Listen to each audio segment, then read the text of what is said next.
Hello. Period. Thank you. But batteries that will be made at this new facility in Georgia are going to power cars without one drop of gasoline and increase security of our battery supply chains as well. That's going to serve to save families money at the pump because they can skip the pump altogether. And thanks to Hyundai, we are being part of this transformative automobile sector and accelerating us on the road where we're going to be handing to the United States of all electric future. And that's what we're shooting for. Monkeypox and the cases that are in the United States and around the world.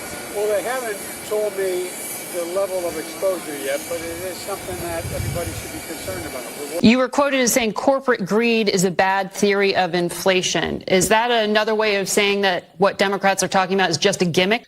I think it's pretty gimmicky, these price gouging bills, because, you've got a lot of extra demand. What happens when demand goes up? Prices go up. In fact, if anybody's going to be sued for gouging, it should be the Gouger-in-Chief, Joe Biden, who has created this problem. But this bill doesn't allow him to be sued. You can sue other people in this bill. You could sue your local gas station if you don't like the high price of gas, but you can't sue the person who actually did these things that have increased the price of gasoline.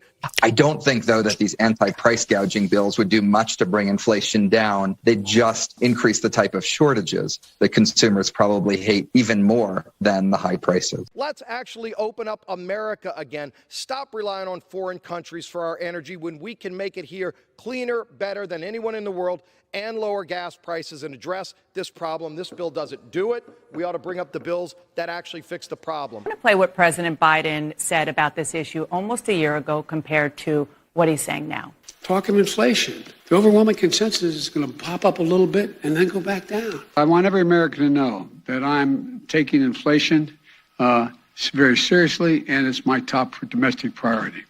Brian, how did the administration get that so wrong?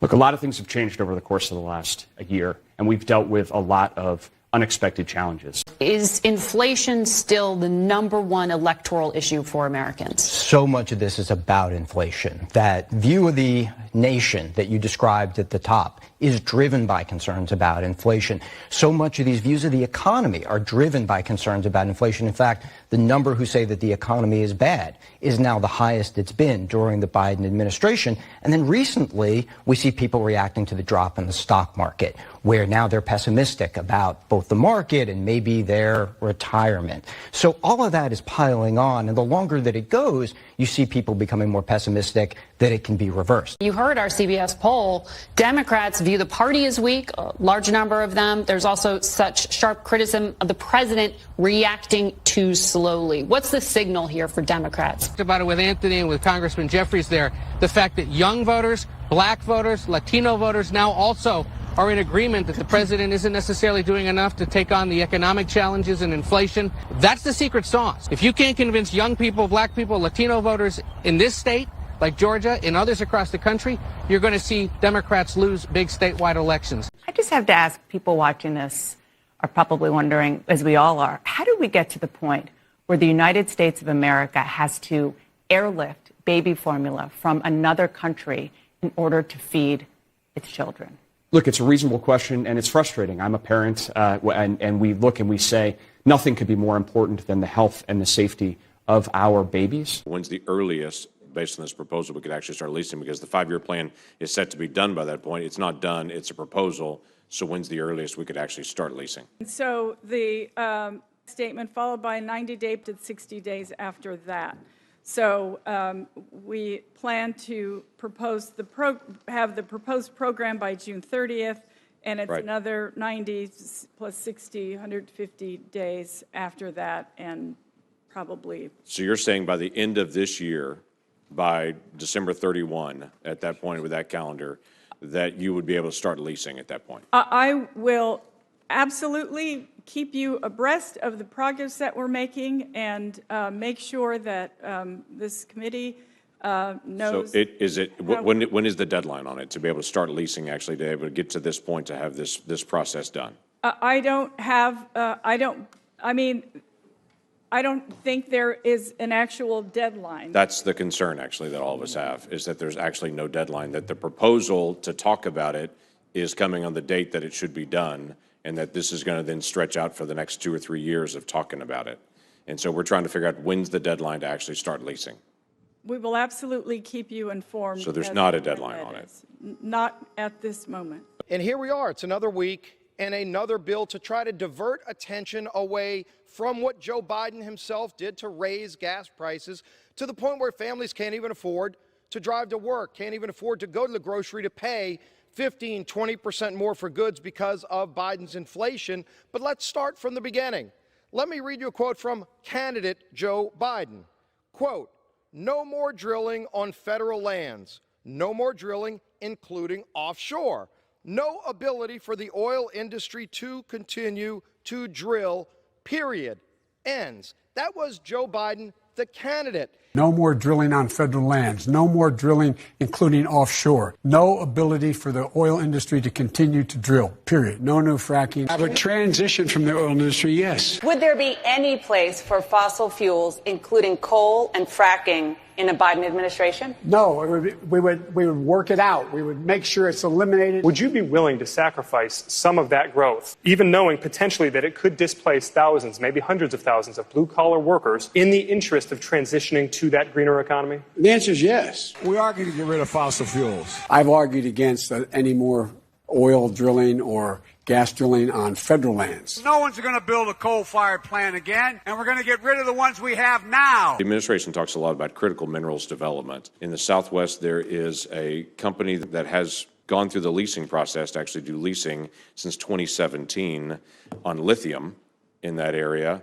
Now there is a pretty dramatic change where there's been a withholding of the core of their lithium deposit, that they're now saying, well, you can do all of your development, but not here in the core of actually the project itself. It's being held out. All they're looking for is for the information of how this decision is made and what they can actually get public about the actual mineral process itself. All they want is just engagement, but they're not getting the engagement at this point. And this is lithium deposits, which I understand we're trying to go after. So again, it's just engagement to be able to do this. One more thing, you talked before about some of the leasing onshore and had said you're trying to work with the different entities on trying to get the best possible leases out there. The ranking member had mentioned before in Wyoming that they're dealing with the frustration of the best possible leases are the ones that are actually not being allowed, that it's the ones that are far away from the infrastructure. I'm interacting with companies that are saying there's a checkerboard of leases, and yes, they're producing, but they've got a lease and they can't get the leases around it. So they're not going to go develop that lease until they know they can actually lease around it. So this checkerboard is not being made available to them. So they're saying just drill on what you've got. And they're saying, well, we're not going to really do long-term intensive development there, bring in additional employees and bring in additional supplies until we know we can actually connect these leases and do more development. But that's not being allowed by your team. They have reached out multiple times to the team to say, will you talk to us about these leases being made available? And the answers they're getting is zero. They're not getting a response at all on it. So the frustration here is making the right leases available to actually lease that's next to other energy that's being developed where the actual infrastructure is. Again, this has the appearance for the future of we don't want more development in this area. We're going to make it more expensive and harder to be able to get to those leases rather than the less expensive areas where we know we have reserves and infrastructure being made available. Thank you. Thank you so much for bringing that to my attention. And I will absolutely make sure that my staff reaches out to you and reaches out to them. I apologize for that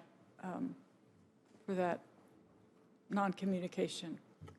Thank you. We all want to be able to get more energy. Our prices depend on it at this point to be able to get access to that. Unfortunately, day one, he started doing just that, an assault on American energy. And what's been the result? Dramatically higher gas prices starting day one when he canceled the Keystone Pipeline. Wasn't just that pipeline. He canceled any new pipelines to move oil in America. He's not against all pipelines. He greenlighted Russia's pipeline, let them sell their oil to Europe, canceled ours. What else did he do? Well, let's just hit a few of the points that are all, by the way, not included in this bill. So, no new leases on federal lands. In fact, just last week, amidst high gas prices, Biden shut down the Gulf of Mexico and Alaska, some of the richest reserves in the United States, making us more addicted to foreign oil. In fact, if anybody's going to be sued for gouging, it should be the Gouger-in-Chief, Joe Biden, who has created this problem. But this bill doesn't allow him to be sued. You can sue other people in this bill. You could sue your local gas station if you don't like the high price of gas, but you can't sue the person who actually did these things that have increased the price of gasoline, Joe Biden. Let's actually open up America again. Stop relying on foreign countries for our energy when we can make it here cleaner, better than anyone in the world, and lower gas prices and address this problem. This bill doesn't do it. We ought to bring up the bills that actually fix the problem.